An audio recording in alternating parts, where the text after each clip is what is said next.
Imagine this.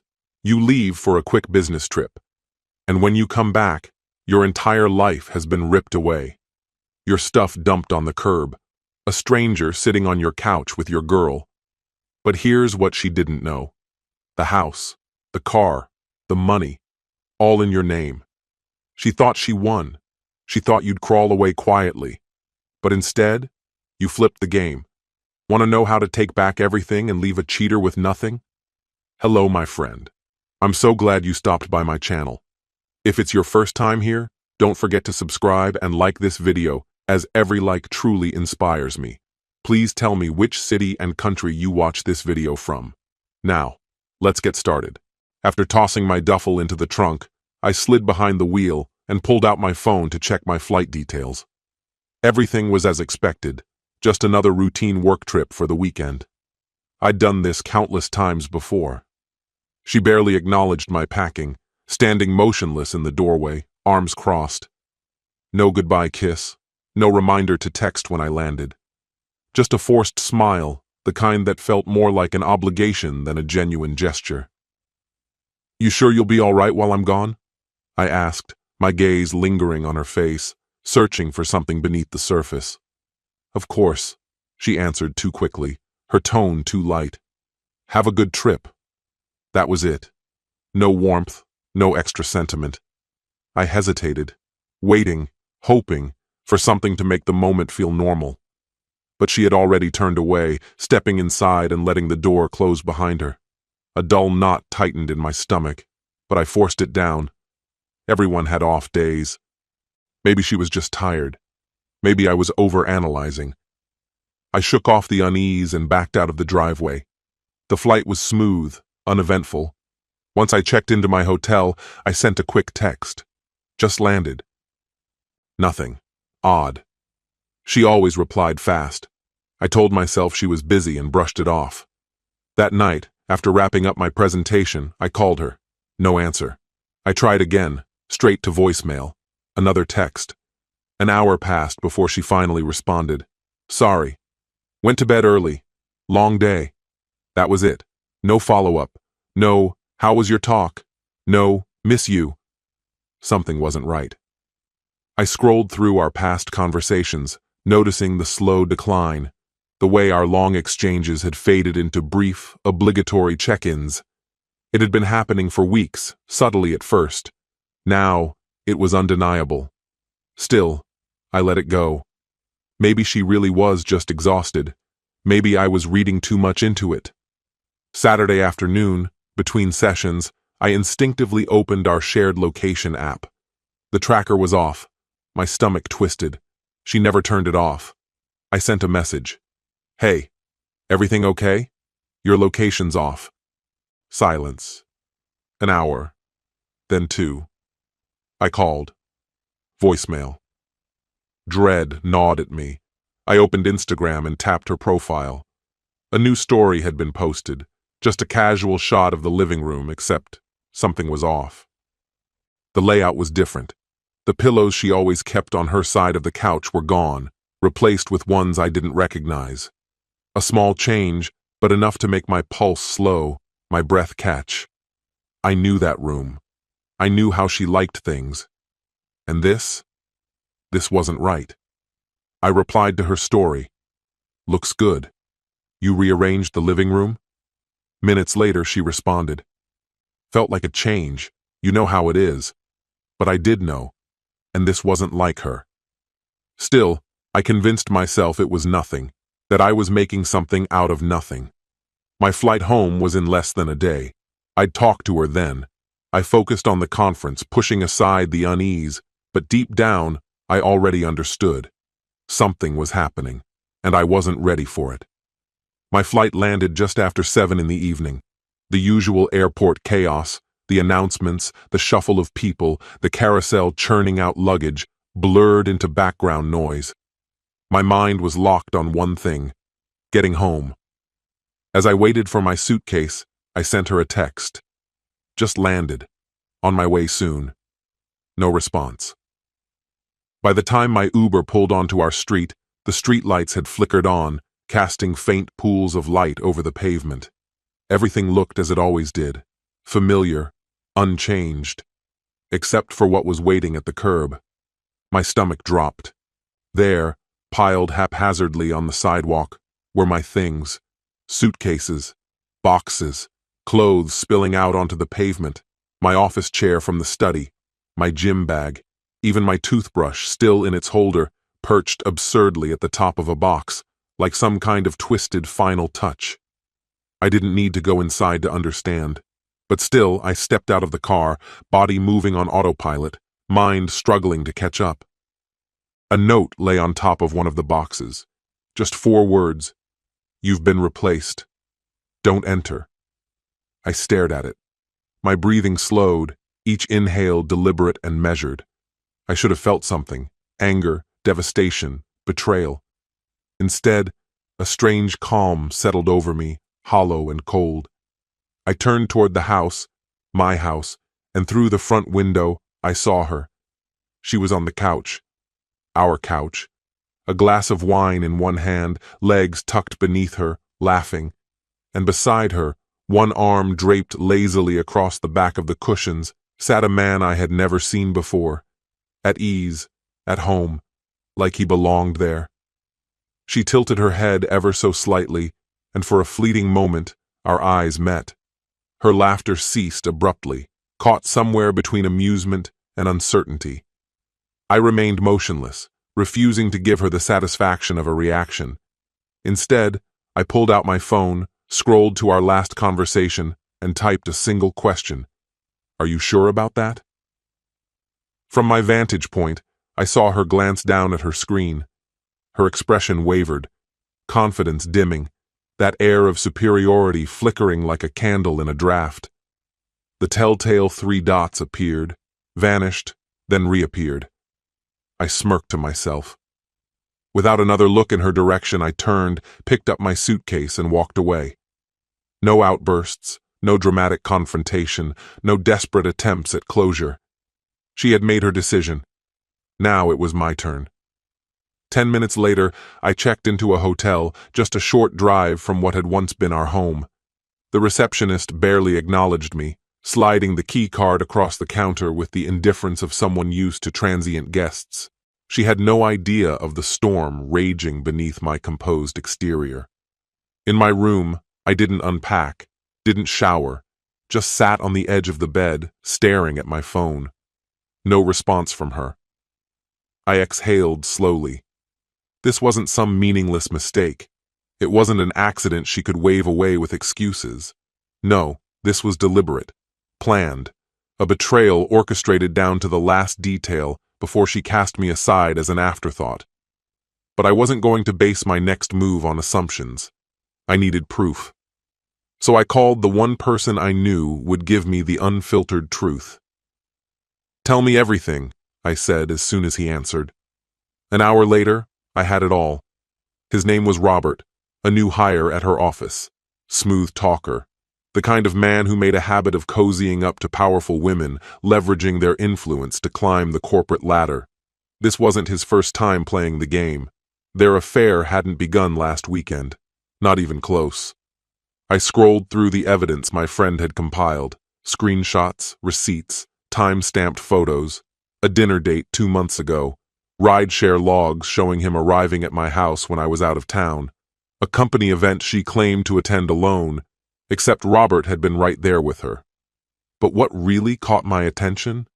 The financial records.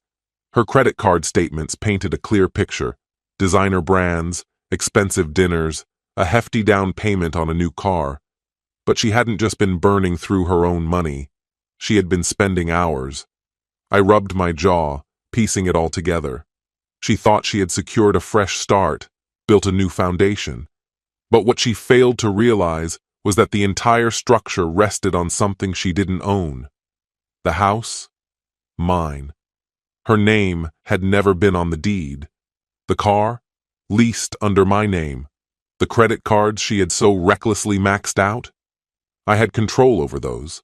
And the final devastating detail: our marriage contract. Signed years ago, it ensured that in the event of separation, key financial assets reverted solely to me. She hadn't cast me aside. She had thrown herself out. With a quiet, knowing smile, I forwarded the necessary documents to my lawyer. Let her enjoy her illusion of victory. In 48 hours, she'd understand just how fragile her new world truly was. The first crack appeared the following morning. Seated in the hotel lobby, sipping black coffee, scrolling through my emails, I felt my phone buzz. A declined transaction alert. Her transaction. I knew exactly what that meant. She had just discovered that her credit card was useless. The night before, I had canceled every joint account, leaving her just enough on her personal card for necessities, groceries, fuel, nothing more. I could picture it now. She'd be at a boutique, a high-end restaurant, someplace where she expected smooth sailing. She'd swipe the card with confidence. Declined. Try again. Declined. A frown forming. She'd insist there must be an error. Another attempt. Declined. And then? The panic. I smirked, took another sip of coffee, and waited.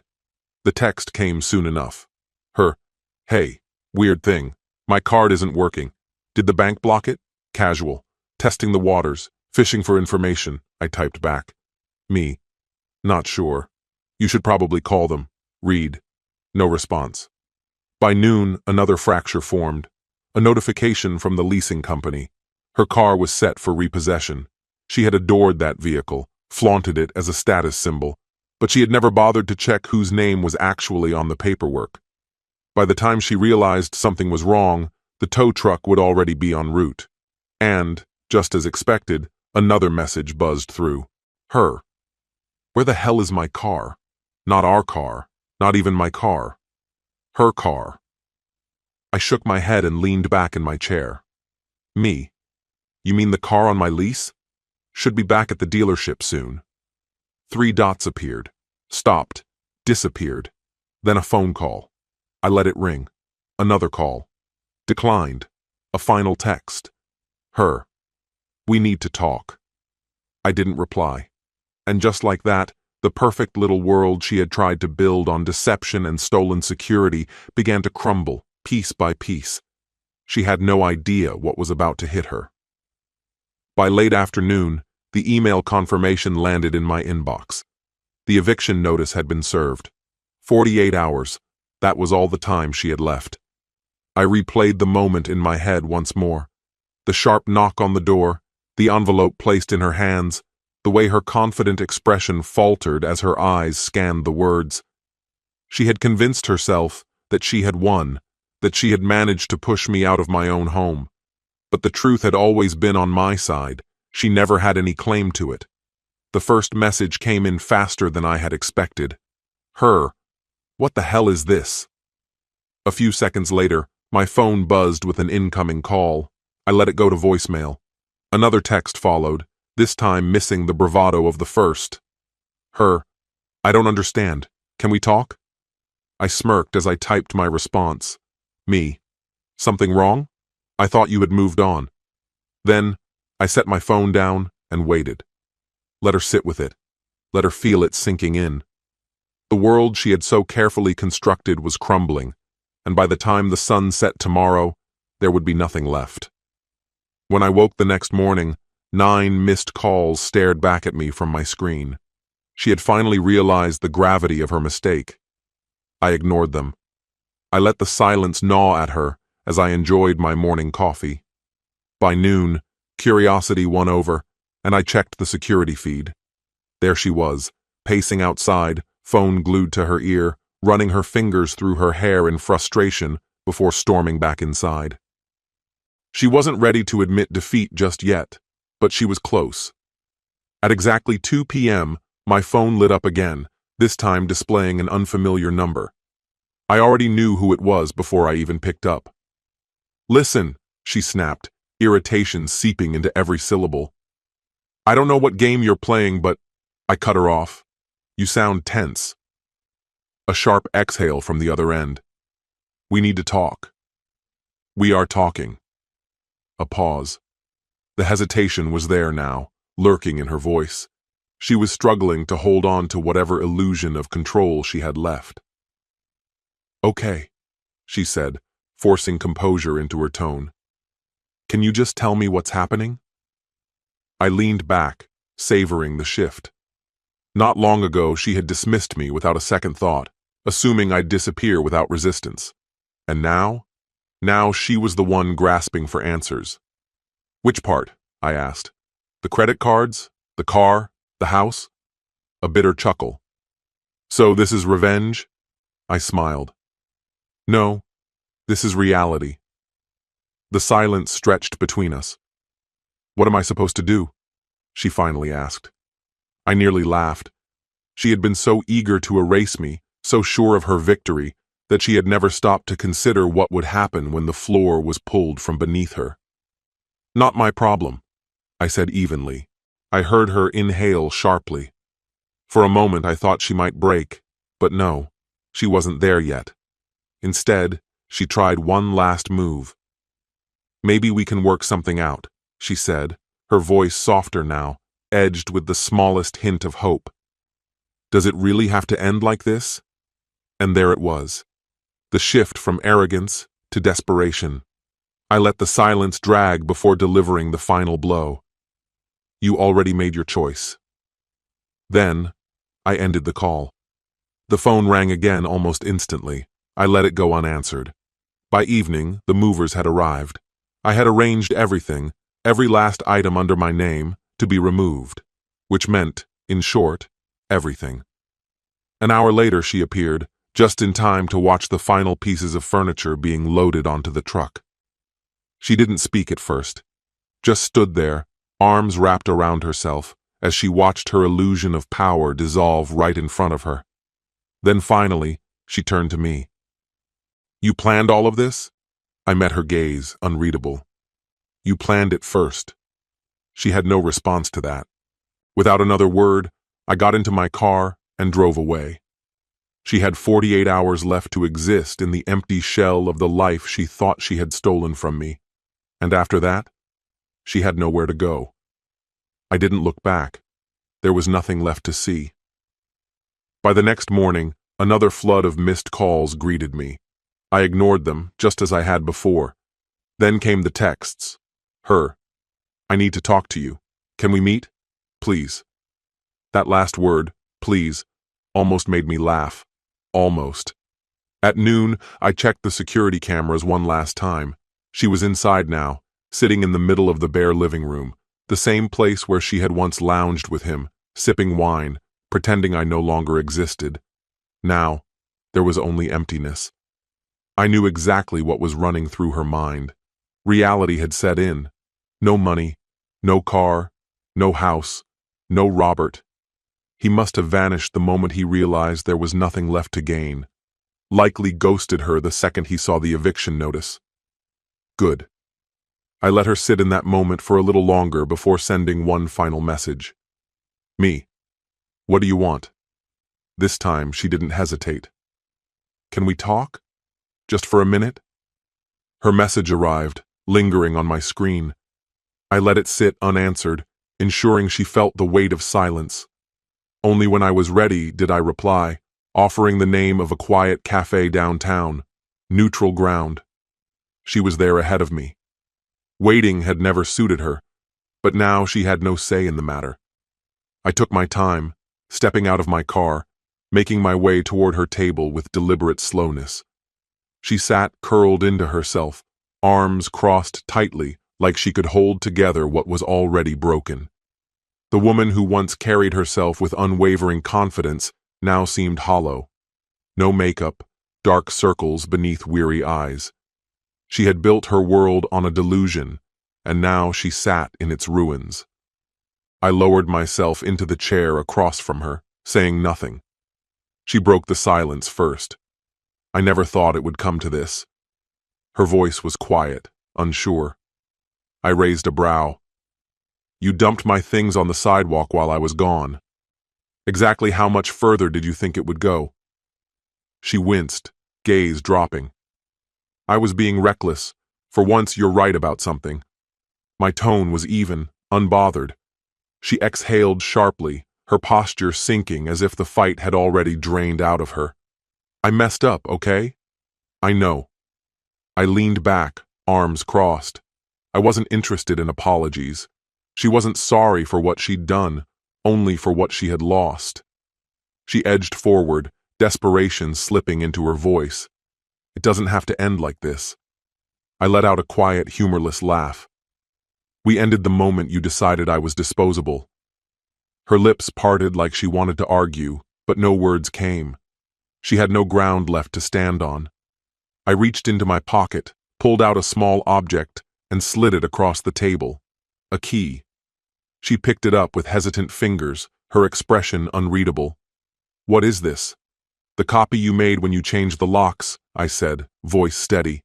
She turned it over in her hand, staring at it as if it might mean something different. "So this is how it ends," she murmured. Pushing back my chair, I stood. "This is how it ends." And then I walked away, leaving her behind, gripping a key that now opened nothing. She had replaced me, and in the end, she was left with nothing at all. This story has come to an end. You know, the real lesson here isn't about revenge. It's about knowing your worth. When someone betrays you, it's tempting to hurt them back. But true strength is walking away with your dignity intact. No one has the right to destroy what you've built or treat you like you're nothing. Value yourself enough to let go of those who don't. Remember, when someone betrays you, they lose something far greater. You. And you gain the freedom to start over, wiser and stronger. So protect your peace. Never settle for less than respect. What's your opinion? Share it in the comments, my friend. And if you like this story, check out other exciting videos on my channel. I'll say goodbye until the next video. See you, E. Imagine being betrayed. But not just betrayed. Your family destroyed, trust erased, and your own child turned against you. Now imagine you hold the proof that could turn everything upside down. What would you choose? Reveal the truth or stay silent? This video tells the real story of a father who endured years of lies until his daughter finally said, "You destroyed our family." But when he plugged a USB drive into the TV, everything changed. You will witness the exact moment when a child's entire world collapses. And you'll understand what really hides behind those perfect words about family. Hello, my friend. I'm so glad you stopped by my channel. If it's your first time here, don't forget to subscribe and like this video, as every like truly inspires me. Please tell me which city and country you watched this video from. Now, let's get started. I sprawled across the couch, eyes glued to the television, pretending I couldn't hear her accusations. But she wasn't about to drop it. "A real man forgives cheating," my daughter sneered, arms crossed, her face twisted with disappointment.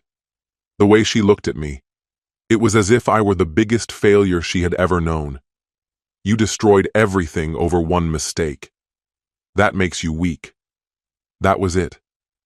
The moment I had been swallowing my anger, enduring her misplaced blame, allowing her to believe the web of lies her mother had spun, it all ended right there. I picked up the remote, turned off the TV, and turned to face her directly. "You want the truth?" My voice was calm, measured. She rolled her eyes, already prepared for what she thought would be another excuse, another weak attempt to justify my actions. But I wasn't going to argue. Instead, I stood, walked over to the cabinet by the bookshelf, and unlocked a drawer. I pulled out a small USB drive. Her expression remained unimpressed as I inserted it into the television. The screen flickered to life, showing grainy, black and white footage. At first, she barely reacted, assuming it was something irrelevant. Then her eyes landed on the timestamp, 2 years before the divorce. Our old front door swung open, revealing 2 men in construction uniforms stepping inside. I saw the exact moment she registered that they were strangers. The confidence in her gaze wavered. Then her mother appeared. But she wasn't greeting them like a homeowner welcoming workers. There was no small talk, no mention of home improvements. The way she touched them, the way she guided them deeper into the house, it didn't take long for the realization to set in. My daughter tensed, her gaze darting toward me, searching for some sign that this wasn't real. I said nothing. On the screen, the three of them disappeared down the hallway. The next clip switched to a new angle, this time capturing the entrance to the master bedroom. My ex-wife led them inside. The door shut behind them, but I had far more than just this one recording. The video continued from inside the room. I had watched it enough times to burn it into my memory, no matter how much I wished I could erase it. My daughter sucked in a sharp breath, the truth hitting her with brutal force. This wasn't a single betrayal. It was reckless, deliberate, an absolute disregard for the life we had built. The camera had captured it all. Then the footage changed again. A different day, different clothes, the same men. But what followed was the part that had haunted me for years. The angle shifted. To her bedroom. She recoiled as if physically struck, her hands clenching into fists as she watched her mother lead them inside. The bed where she once slept. The posters she had carefully chosen still hanging on the walls. A choked breath escaped her lips as she staggered backward, as if trying to distance herself from the horrifying images in front of her. I pressed stop. For the first time in years, she was speechless. Her lips parted slightly, but no words came. She was scrambling for something, anything, to make sense of what she had just seen. But there was nothing. I leaned forward, my elbows resting on my knees. I never wanted you to see this. My voice was steady, though my hands trembled. I was trying to protect you. I wanted to preserve her belief in the mother she had known. She opened her mouth, then shut it again, struggling to process the reality in front of her. I waited. Finally, in a voice barely above a whisper, she asked, "Why didn't you tell me?" Because I knew this moment would come. Because I knew that the truth would cut deeper than any lie. Because I never wanted to be the one to take away the mother she loved. But I didn't say any of that. Instead, I met her gaze and answered simply, "Because I didn't want to destroy the image you had of her."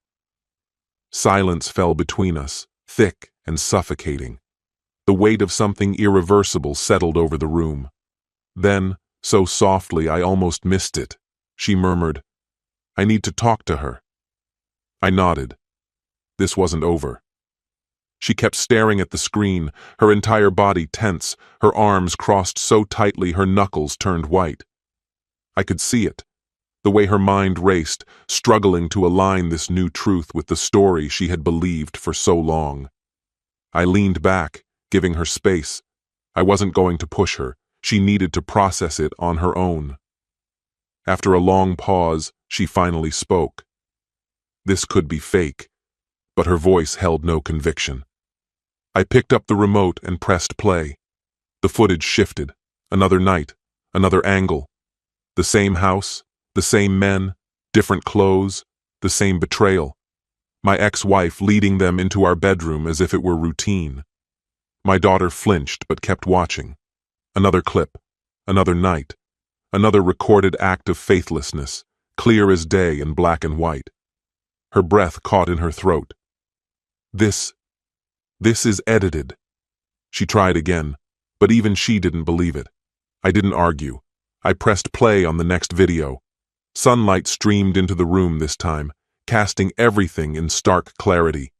There she was, my ex-wife, on the phone, laughter in her voice as she welcomed them inside. No disguises, no effort to conceal. Just her, standing in what used to be our home, acting as if this were the most natural thing in the world. She passed a drink to one man before leaning in to kiss the other. The way she moved, the confidence in her posture, it was intentional. This wasn't an error or a misunderstanding. It was a choice. Beside me, my daughter sucked in a sharp breath. "Turn it off." I did. She shoved herself upright, pacing, fingers tangled in her hair like she was holding herself together by force. "This isn't real," she muttered, then stopped, shaking her head as if trying to shake away the truth. "She told me—" The sentence dissolved as the reality settled in. She lied. It came out like an admission, more to herself than to me. I nodded slowly. When she turned toward me, her expression had changed. It wasn't just anger anymore. There was something else, something new, and for once, it wasn't aimed at me. How long have you had this? Was it before the divorce? Her voice carried disbelief, hurt lining every syllable. I sighed, running a hand down my face. Yes. Her breath hitched. Then why didn't you show me? I exhaled. Because I didn't want you to see her like this. A sharp, bitter laugh escaped her lips. So instead, you let me think you were the one at fault? I met her gaze. I let you believe whatever you needed to.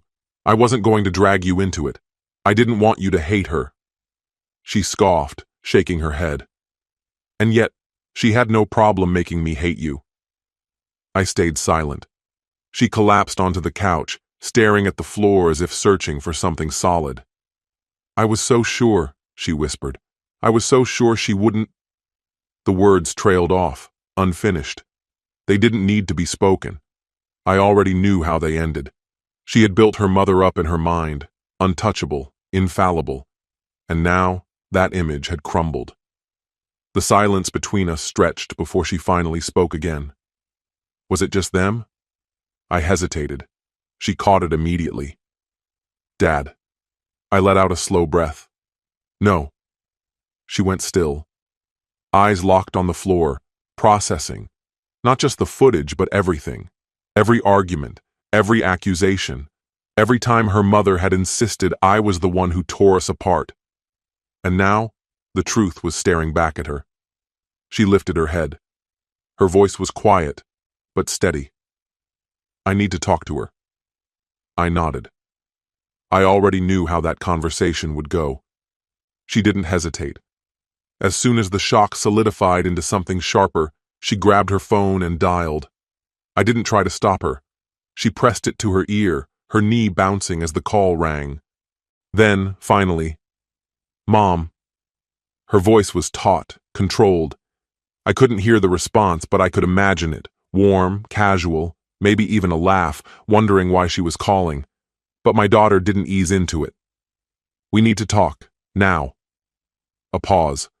Her grip on the phone tightened. No, I'm at Dad's. Another pause. No, I'm not coming over. You need to come here. For the first time since making the call, she looked at me, bracing herself. Then, finally, I know. The silence on the other end was deafening. Then, a rush of words, calculated, urgent, an attempt to get ahead of it. My daughter's jaw clenched. No, she cut in. Just come here. She didn't wait for an answer before hanging up. The phone slipped from her hand onto the couch. Her knee still bounced. She was waiting. So was I. It didn't take long. 20 minutes later, a knock broke through the quiet. My daughter didn't move. I stood, crossed the room, and pulled open the door. There she was. My ex-wife stepped inside like she still owned the space, brushing past me without so much as a glance. Her gaze locked onto our daughter. Her face was already set, guarded, unreadable, composed. What's this about? She asked, her voice light, rehearsed. My daughter hesitated. I could see the struggle, the years of conditioning, the instinct to trust, to believe in excuses and justifications. Then, slowly, her fingers curled into a fist, grounding herself. I saw the videos. The reaction was immediate. A flicker, shock, maybe even fear, before she smoothed it away into a dismissive scoff. What videos? My daughter didn't flinch. The security footage. Another flicker, then a slow, measured breath. My ex-wife turned to me, lips twisting into a smirk. So, this is what we're doing now? She gestured between us. Dragging her into our mess? I said nothing.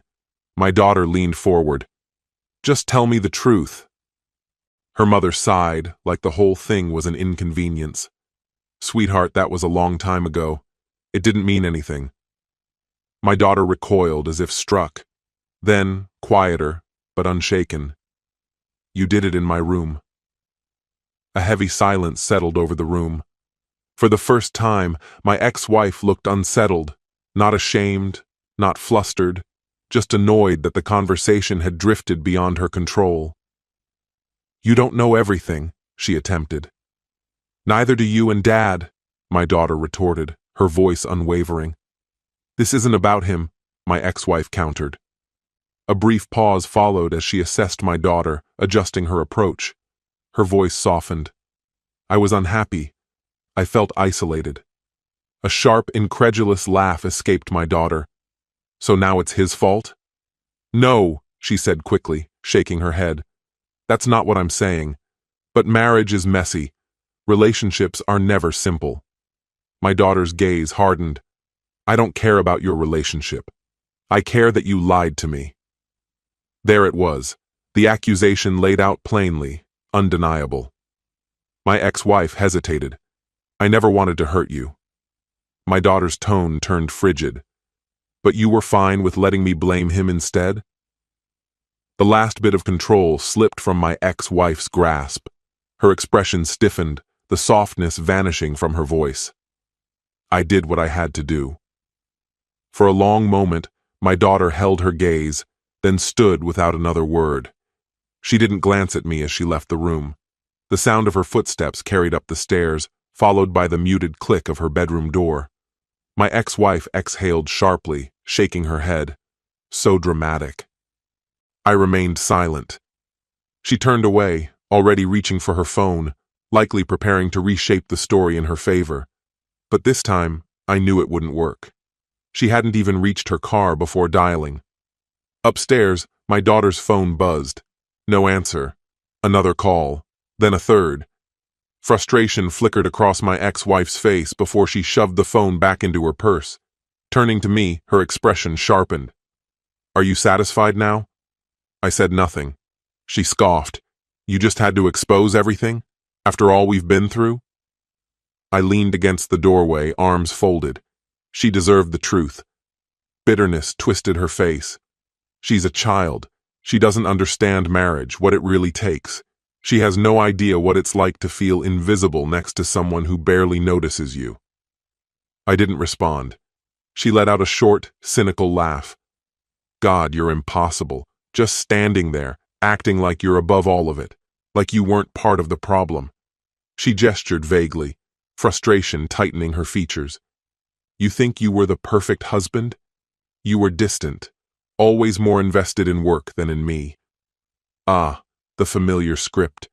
I had heard it countless times, back when the betrayal was fresh, back when I had foolishly believed reason could make her see what she had done. Now, I just let her speak. She stepped closer, lowering her voice as if revealing some great truth. "I never wanted to hurt you, but I wasn't going to waste my life waiting for you to become the husband I needed." I exhaled slowly. "And that justifies everything?" She smiled, shaking her head as if I still didn't understand. "Nothing justifies anything. Life isn't that black and white." Tilting her head, she studied me. "But let's not pretend I was the only one who was miserable." I frowned. "I never cheated." Her smile didn't waver. "Maybe not. But you stopped trying long before I did." I looked at her, searching for the woman I had once loved, the woman I had built a life with. But she was gone. All that remained was someone more concerned with rewriting history than accepting accountability. Upstairs, my daughter's phone vibrated again. My ex-wife noticed. "She'll come around." I shook my head. "No, I don't think she will." For the first time, a flicker of doubt crossed her features, but she masked it quickly. "She's just upset. She needs time." I didn't argue. She glanced at her phone again and sighed. "I should go." She moved toward the door but hesitated, turning back to me. "You always had to be the noble one, didn't you?" I met her gaze. I never had to pretend. Her jaw tightened, but she didn't reply. She turned and walked out, the sharp click of her heels fading into the night. I waited until she was gone before heading upstairs. My daughter sat at the edge of her bed, her gaze distant. Her phone lay beside her, the screen glowing with missed calls. She didn't look up as she spoke. She's not upset that she lied. She's upset that I found out. I sat across from her. She picked up the phone, scrolling through the unread messages before locking the screen and setting it down again. She's still trying to explain it away. She swallowed hard, then took a steady breath. It's strange. I thought this would hurt more. I said nothing. Finally, she lifted her eyes to mine. Can I stay? I gave a slight nod. The breath she had been holding for what felt like forever slipped out, slow and shaky. She hugged a pillow to her chest, sinking into the headboard without another word. For once, she didn't need to say more. That night, and the one after, she didn't go home. Her mother's calls kept coming, texts piling up, initially filled with justifications and desperate attempts to smooth things over. But soon, the tone shifted. The pleas turned to frustration, then guilt, and eventually outright demands. And then, nothing. Silence. She never ignored the messages, just read them without responding. When she did reply, it was only a short, firm, "I need time," and I let her have it. This was something she had to untangle on her own, piece by piece. A week passed before she reached her decision. I found her in the kitchen, leaning against the counter, arms wrapped around herself. That same look was there, the look of someone standing on the edge of something irreversible. "I want to move in," she said, steady, certain. I set my coffee down. "You're sure?" She nodded. "Yeah." Then softer, as if she had already made peace with it. "I don't want to live with her anymore." There was no anger in her voice, just quiet conviction. I held her gaze and nodded. Okay. That was it. No drawn-out explanations, no emotional declarations, just a choice that had been forming for a long time. She exhaled, flexing her fingers, shaking off the last remnants of doubt. "I'll go get my things today." I braced for a fight. I expected resistance, pushback, maybe even threats. But when we arrived, something was different. The front door was already open. Her mother stood in the living room, arms crossed. Her eyes hardened the moment she saw us. "So that's it?" Her voice was cold. "You're just leaving?" My daughter didn't falter. "Yeah." A sharp inhale, then a bitter laugh. "You're making a mistake." She didn't answer. She walked past her and headed upstairs. That left me alone with my ex-wife. She studied me for a long moment, her expression unreadable, then shook her head with something like disdain curling at the edges of her lips. "You think this makes you the better parent?" I let out a slow breath. "This isn't about me." She exhaled, controlled, measured. "She'll come back." I didn't argue. There was no point in saying what she refused to admit, that this wasn't a phase, not some fleeting teenage defiance. This was the moment everything broke, and deep down, she knew it. Upstairs, my daughter moved quickly, pulling clothes from drawers, stuffing essentials into bags, grabbing the things that mattered most. Favorite books, her laptop, the stuffed animal she had clung to since childhood. She took only what she couldn't leave behind. When she came back down, she didn't look at her mother. We walked out without another word. She never glanced back. That first night was quiet. She unpacked slowly, moving through the space like she was still adjusting to the reality that it was hers now. No more dividing time, no more visits, just here. I gave her room to breathe. She didn't talk much, didn't cry, didn't lash out. She just existed, letting this new beginning settle around her. And then, by morning, something shifted. When I entered the kitchen, she was already at the table, phone in hand, a half-eaten piece of toast on her plate. Her expression was blank at first.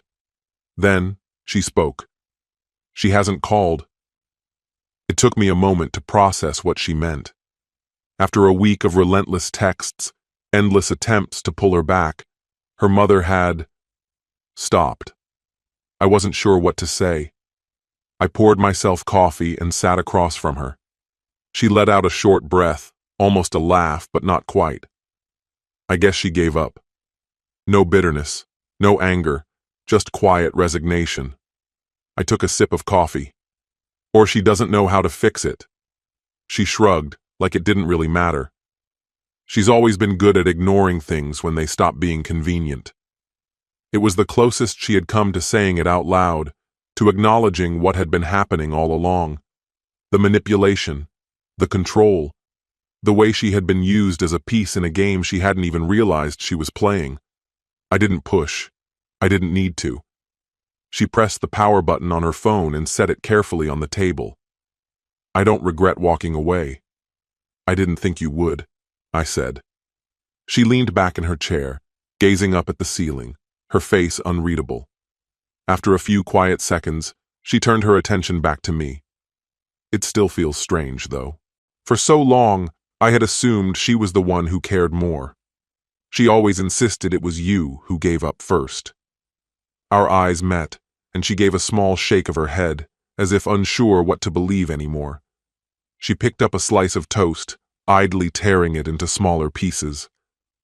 I really trusted her, she murmured, her voice barely more than a breath. I was so sure.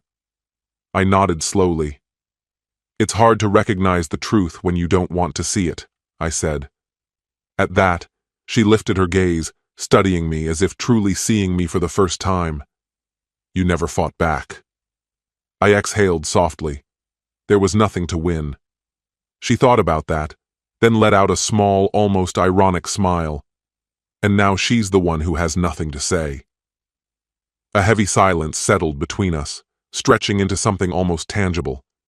Then, finally, she spoke again. So, what happens next? I placed my mug down and took a breath. Now, we figure it out. She gave a small nod, accepting that answer, and for the first time, it was enough. This story has come to an end. This story is a powerful reminder that truth always comes out, no matter how much we try to hide it. Sometimes, in trying to protect our loved ones from pain, we only make things worse. There is no place for betrayal in a family because sooner or later, it destroys not only relationships, but the hearts of those we love. No one should live in a lie. The truth may hurt, but only truth can set us free. Always choose honesty, even when it's hard, because one painful truth is better than 1,000 beautiful lies. Value trust, because once it's broken, it's almost impossible to rebuild. What's your opinion? Share it in the comments, my friend. And if you liked this story, check out other exciting videos on my channel. I'll say goodbye until the next video. See you.